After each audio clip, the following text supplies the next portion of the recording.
Patay ang isang suspect sa pagnanakaw sa Las Piñas City. Nanlaban umano ito na nauwi sa enkwentro niya sa mga pulis. Nakatutok si Mav Gonzalez. Nakaabang ang mga pulis Las Piñas sa Analiza Street sa Gatchalian Subdivision mag-aalauna ng tanghali kanina.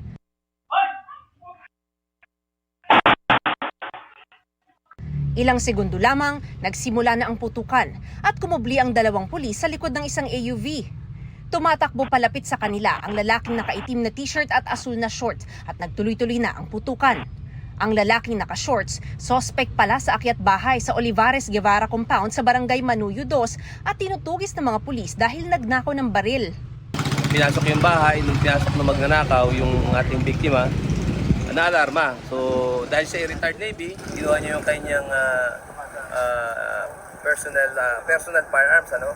Nung nagkatinginan siya nung suspect sa loob ng bahay, instead na maputukan niya or madepesa yung sarili niya, siya pa inaagawan ng baril. Nung lumabas ng bahay ang biktima para humingi ng saklolo, saktong dumadaan ang mga nakamotorsiklong pulis na regular na nagpapatrolya sa subdivision. Nang maabutan nila ang suspect, imbis na sumuko, nanlaban pa umano ito. Pagbaba namin, biglang lumabas. Pinuputukan na kami. Siguro kasi, dahil sabi dun sa tindahan, ayun na yung mga pulis, lumabas ka dito. Kami na hinarap, nakipagbarilan sa amin. Parang parang sabog dire-diretso pinuputukan kami.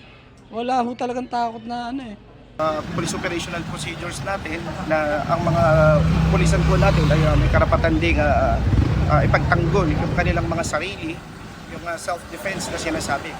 Nakita ko si Sir subatan na. Tapos yung isang lalaki doon, nakahiga doon. Wala nang buhay. Nabaril sa kanilang mga binti sina Police Master Sergeant Avelino Lopez at Police Master Sergeant Warren Bong Panton at agad silang dinala sa ospital. Hindi naman nasugatan ang kanilang team leader na si Lieutenant Jess De Leon.